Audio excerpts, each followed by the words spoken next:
follow the wind.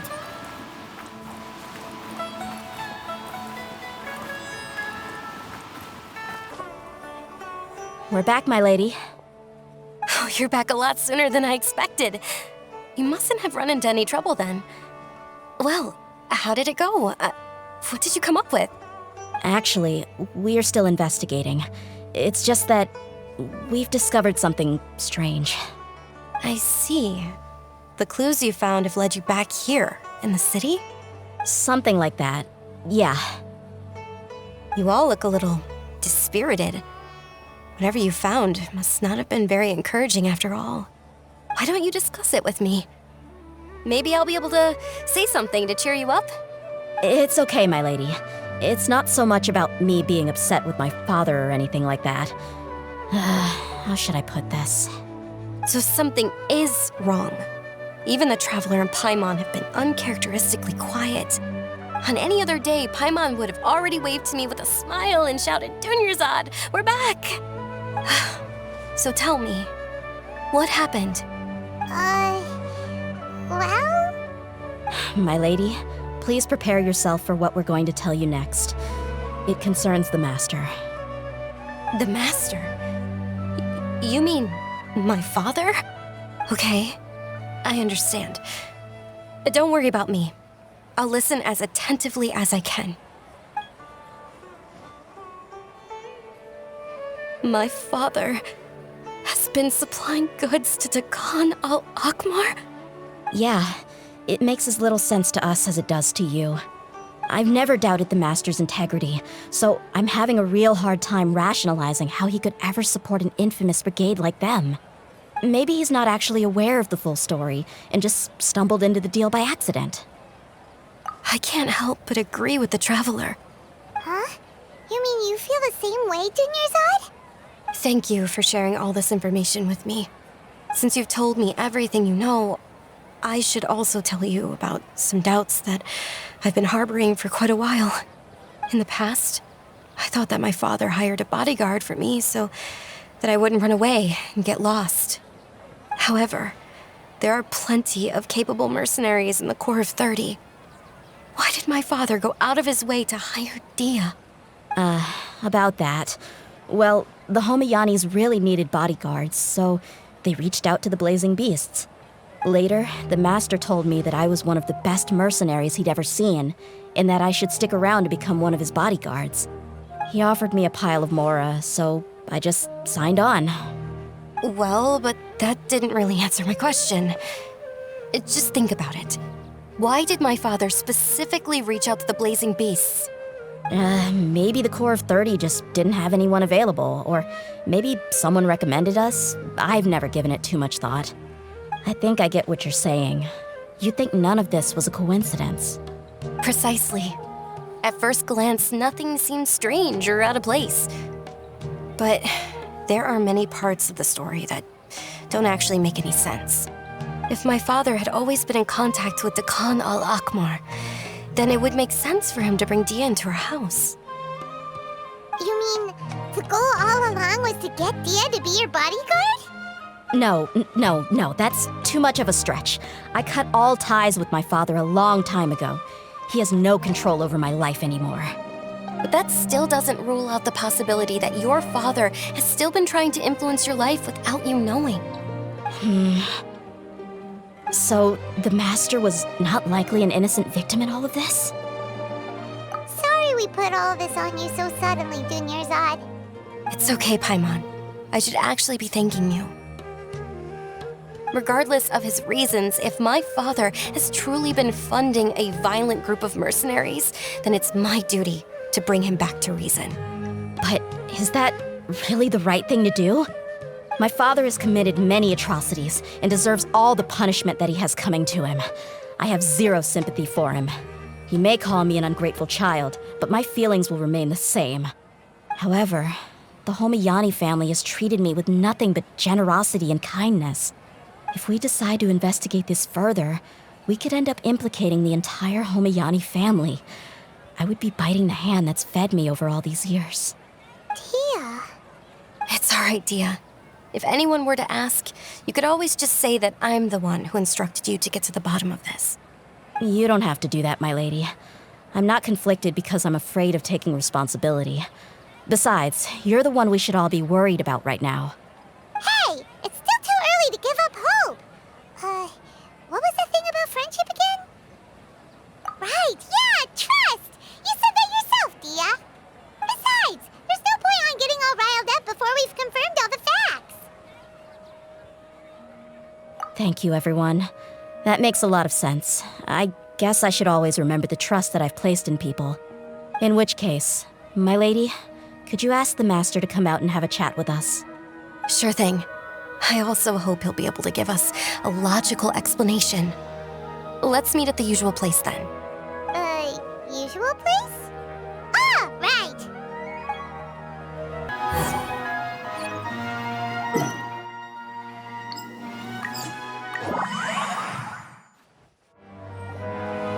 Thank you for coming, sir. Please allow me to introduce these two. This is the Traveler, and next to him is his travel companion, Paimon. Ah, yes, my daughter has mentioned them from time to time. It's a privilege to finally meet them in person. But we may skip all the pleasantries for now. What is the important matter you wish to discuss with me today? Well, we wanted to bring this transaction record to your attention. There's something on this record that we're all pretty curious about. So, that's what you found? Huh. Seems like I can't keep everything from you much longer. If you wouldn't mind, we'd like an explanation. Well, it's a long and difficult story. And to be perfectly honest, I'm not sure if I'm doing the right thing. What I do know, though, Dehya, is that the truth will bring you no solace. If anything, it will likely cause you a great amount of anguish. Wait, me?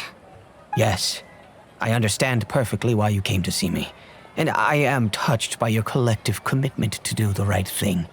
But knowledge always comes at a price, and sometimes, as they say, ignorance is bliss. Your father, Kusela, and I both believed that. Of course, you have the right to seek and learn the truth, but I must warn you. The facts of this matter may reduce everything you've built for yourself into sand, blowing in the wind. If you must proceed, then Kusela's heartfelt efforts will also fade into the wind like a fleeting mirage. His heartfelt efforts? I'm sorry, sir, but I'm not sure I follow.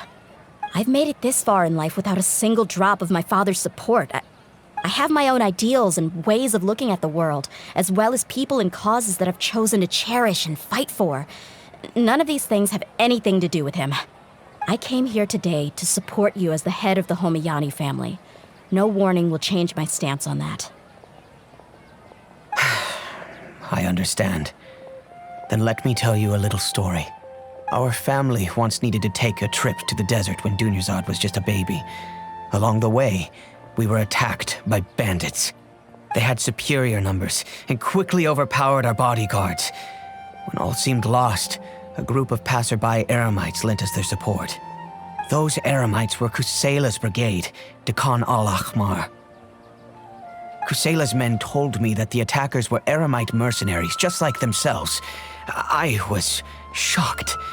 Why would Dakan Al-Ahmar go so far to save us and not spare the fellow Eremites? Kusela was grinning and walked over to play with baby Dunyarzad. She was startled by his unfamiliar face and nearly started crying. Really? I never knew. He said that he had no particular reason to help us. He just took pity on us because he had a daughter about the same age. We started talking about our children, and I sensed that he was a devoted father. To repay his kindness, I hired his brigade to help out at our estate for a time and offered everyone generous remuneration. So, that's what happened. It was many years before I saw him again. I almost didn't recognize him the next time he came knocking on my door. The man I knew to be strong and healthy had been reduced to a shell of himself. He couldn't even walk anymore without his cane. So, what happened to him? He was perfectly fine when I left the brigade. I'm not too sure myself. The only thing that didn't change was his cheery disposition. He said there was absolutely nothing to worry about and that he had gotten into a fight. That was all. He then suddenly asked me if Dunyarzad, now that she had grown, would need a bodyguard of her own. At the time, Dunyarzad was going through a particularly severe bout of her Elazar. There was no need for her to have a bodyguard when she could barely leave the house. But he kept coming back to the topic. Come on, it never hurts to be safe. How do you know a bodyguard won't come in handy one day? I was completely lost at first, until he recommended the Blazing Beasts, and in particular, a mercenary named Dehya. So he was the one who recommended Dehya to you. Indeed. He didn't say it out loud, but it was clear that he saw Deshret's relics as an evil group who would eventually corrupt every member in their ranks. He was already beyond redemption, but he hoped that he would be able to detach his daughter from the vicious world of mercenary life. If Dehya could stay in my house and keep working as a bodyguard, then gradually her affinity for the desert would decrease, and she'd be able to leave her previous life behind. And that's why you offered her such generous compensation? Yes, but not just because of that. From the moment that he asked me for that favor, I also began to see Dehya as my own daughter. And that's also why I tried to persuade you to stay when you asked for permission to leave. I was willing to spend however much it took. Kusela saved my daughter and I all those years ago in the desert. I could never refuse him entrusting his daughter to me. He was always like that, acting like he's oh so smart and self-righteous. Kusela said that he'd reimburse me for a portion of Dehya's fees. I refused to take any mora from him, but he'd always send me funds anyway. Eventually, I just accepted them as a token of his gratitude. And that went on for a while until I received another letter from him a few years ago. The letter contained a request to help him buy food, weapons, medicine, and even explosive materials. Wait! Isn't that around the time that Dakan Al-Ahmar started becoming more aggressive? That's right. When I started to hear some nasty rumors, I became wary. I wanted to meet him face to face to discuss things. But by then, he was no longer receptive to my requests to talk. If I had to guess, it's probably because he doesn't want to put Dehya at risk. That thought occurred to me as well. I figured that he probably came to me for help because he had nobody else to turn to. After some deliberation, I decided to send him some food and medicine. I turned down all his requests for explosives and weaponry. I am aware that even such a reduced gesture of support could lead to others coming to harm, but I could not simply reject his plea for help. In the end, it probably was the wrong decision. I plugged my ears to the rumors and just chose a solution that made me feel least guilty about myself. If you can, please tell me where he is now. None of the things he's doing right now make any sense if he's just trying to keep me from getting tangled up in his world. If all he wants to do is steer clear of me, then maybe he shouldn't have brought me into this world in the first place. Oh no, Dehya, please don't feel that way. I'm just angry because I can't wrap my head around any of his actions. I don't know. I really don't know. I don't think I can do it. But I guess you do have a point. We haven't uncovered the whole truth yet. We still need to figure out his exact actions and reasoning for these last few years. I'll do my best to help. Of course, anything between the two of you would need to be resolved between you and him alone. I don't know Kusela's exact whereabouts. Outside of supplying his brigade with some goods, I tried my best to avoid getting involved any further with him. However, there's a man on the list named Jawad. He used to be a mercenary in the desert and is now a member of the Corps of 30. He's responsible for supplying weapons and liaising with the Dakan Al-Ahmar's merchant caravan. I think he should know Kusela's whereabouts. I've heard that he likes to have a few drinks alone and enjoy the cool wind at night outside the tavern. Maybe you'll be able to find him there. Understood. Thank you, sir. Then I guess this is bye for now, unless... I'll stay and be with my father here. To be honest, I'm still a little dazed and haven't finished processing everything quite yet. My father has indeed done something wrong, but if I think about it, I'm also not sure if there was a right way to handle this problem. I feel like our only course of action is to turn everything we know over to the Core of 30 and let them render judgment. Yes. I am prepared to accept whatever verdict they choose. It's time to face my mistakes.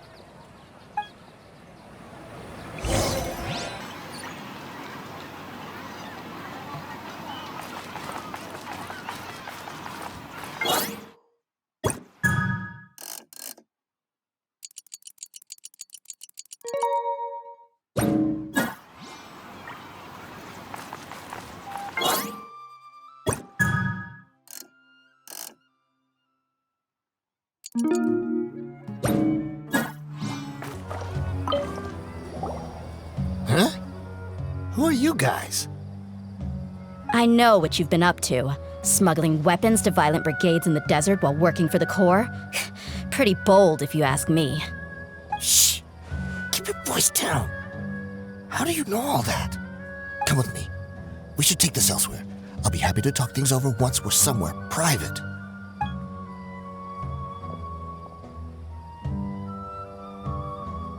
This place should do. Alright, back to my question. How did you all know about me? Don't worry about that for now. You know what kind of punishment you'll face once we report you to the Corps, I assume. Wait, there's no need to jump the gun. Let's talk this out. What are your terms?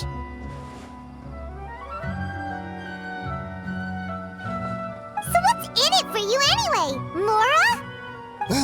Well, I was a little tight on money at the time, and Kusela took good care of me in the past. I weighed it in my mind, and I couldn't find a reason to turn the opportunity down. I wouldn't only be helping my benefactor, but I could also make some quick Mora. Let me tell you how it is.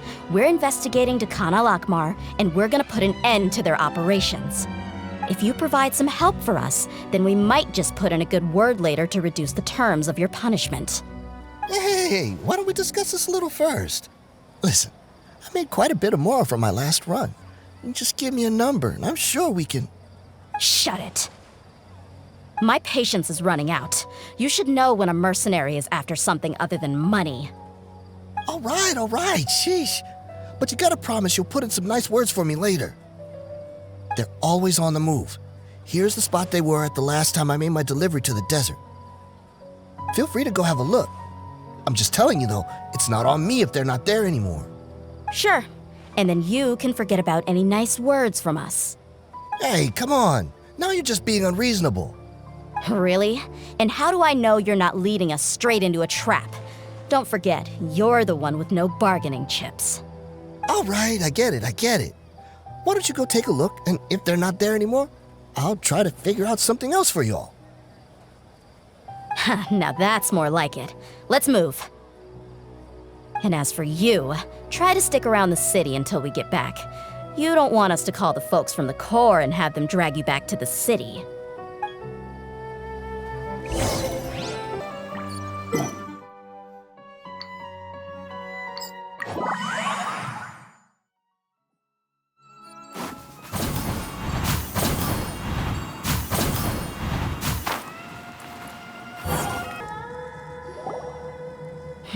Seems like we're in luck. That should be their camp right up ahead. Let's go. We'll finally get to the bottom of this ourselves. I'm here to see Kusela. Tell him to get out here. Dehya, why are you here?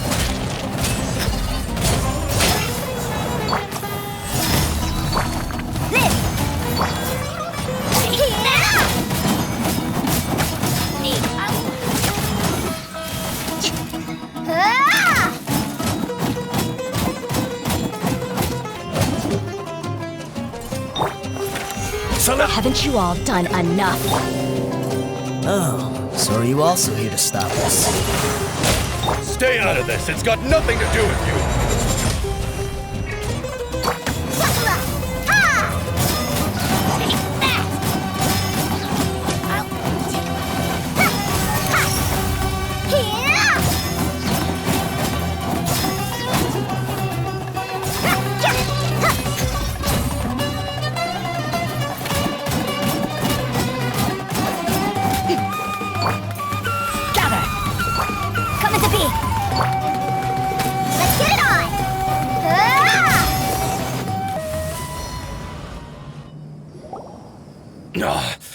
She's so strong!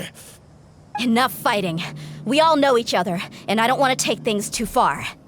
Just bring Kusela to me. There's no use hiding him anymore. Did you understand a single word I just said? Or do I need to bash your skull in some more? All right, everyone, let's all just calm down for a second. Dehya, the boss can't come out and see you anymore. He died a long time ago. What? Seems like you've been out of the loop for a while. Guess that's for the best, though.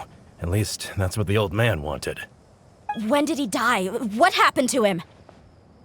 A few years ago, Kusela broke up Dakan Al-Ahmar and went to the Deshret's Relics headquarters by himself. So is that when you guys started acting up? We would prefer to call it taking revenge. Every last person in Deshret's Relics must pay in blood for what they did. Let me start from the beginning. Dehya, do you know how the head of the relics maintained order internally? Overwhelming strength and unquestionable authority? Those were a part of it, yes. But just those on their own weren't enough. They had another tool at their disposal. They called it a person's record. Regardless of whether they joined by their own will or were coerced, every person in Deshret's Relics were forced to leave a record of themselves at headquarters. Whether it be their deepest sin, some unforgivable act, or their most immoral exploit, the record served both as a symbol of loyalty and the perfect material for blackmail. That's precisely it. Every one of us have a record. Me, Bashar, Tikriti, and all the boys who grew up with Dehya and ended up joining our ranks. But you, Dehya, you were never asked to provide a record, were you? I never even knew this was a requirement. You were probably the only person in all of Deshret's Relics who didn't know about it. Ever since you were born, Boss had been trying to shield you from this organization's sinister rules. Not only that, but he also banned all of us from committing any nefarious acts. He said he'd take care of the dues we had to pay regularly to headquarters. But in the end, he was just an ordinary person. What could he do? He was forced to go to headquarters again and again to account for missed dues and incomplete records.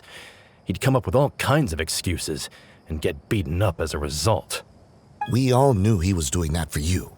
He wanted to get you out of this world, no matter what it took. And that's why he became a shell of himself and couldn't walk without a cane. Wait, but that doesn't make any sense. I didn't know about any of this, and I'd never seen him get injured or beaten. Because you were too young at the time. How would you ever tell between wounds from a beating and wounds from battle? When you left home after that final argument with him, he seemed to age by a decade overnight. Even his hair went gray. So even the blazing beasts were... Yep. It was all his doing. Had he not arranged them to come to you, you probably would have been reduced to a pulp before you ever left the desert. A few years ago, Boss said he needed to make another trip to headquarters. He was already pretty weak then, and we all assumed he was going to get beaten again. I suggested that he hand the role of leadership over to me, but he said there was no longer any need, since Dakan Al-Ahmar would soon be no more. His words made no sense to me, but that night, we heard that a massive fire tore through headquarters and razed everyone's records to ash. Everyone gained their freedom that night. Many members fled, not just from our ranks, but from the other brigades as well. But how could we leave with a clear conscience? All of us who knew exactly what had happened. The boss can't have just died for nothing. Those heartless jerks at headquarters took him from us. From that point on, the sole purpose of Dakan Al-Ahmar became revenge. The big fire that Boss started was quite a blow to headquarters' strength. It's given us the opportunity to launch our attack. Even though we're outnumbered, we vowed to see our revenge through to the very end. There were people from headquarters who changed their names and went into hiding. Some fled to other brigades, and others escaped to the rainforest. But we won't let any of them escape our wrath. They'll all pay for what they've done. We've suffered plenty of losses as well. To keep going, we need an enormous amount of supplies, from food and medicine to weaponry and explosives. All we can do is exchange our loot from Mora, and then used that to get supplies. We forged Boss's handwriting and sent out many letters to his former friends. Thankfully, many people were willing to come to our aid. We were also able to attract many mercenaries who shared our goal. We've endured unspeakable pain to win many impossible battles. Deshret's relics have become weaker and weaker, and now we finally have an opportunity to directly strike their headquarters. Paimon doesn't know what to say anymore. We do know right from wrong, but we were sinners from the very beginning. We do not deserve the freedom that the boss won for us with his life. Boss always loved his old-fashioned hero stories. Those tales about sacrificing yourself to save the world. We used to always laugh at him for it. But in the end, he really went and lived those stories out himself. As for me, I never considered myself a hero. We're all the lowest of the low. We have no right to even imagine such an existence. But maybe those hero stories he liked foreshadowed everything that was to come. The spirit of the hero touched all those he had saved, and more people joined his cause. Maybe we were all just acting along with the play in the beginning. But as we acted the parts and recited the lines, we were drawn in. And now, we want to see the story through to the end. I'm sorry, Dehya. I know you always found us insufferable ever since you were young. Just think of this as a madman ranting. I'll go with you. Huh? Dehya? You want to go with them? I grew up with these guys, and I know they're not bad people. It's just that some situations get so bad that it's difficult to tell good from evil. All I know is that Deshret's relics must be destroyed. Furthermore, I want to go see the place for myself. I want to know if my father is still there. I know you don't want to get involved in this, so there's no need for you to tag along. I can do this on my own. Yeah, Paimon feels like we'd only regret it if we don't see this through to the end. Thank you. We'll be a lot stronger together with you. I bet Boss would lose his mind if he ever knew you'd join us at the very last moment like this. Considering all the losses and injuries we sustained, we can't afford to turn down someone as powerful as you. He can think whatever he wants.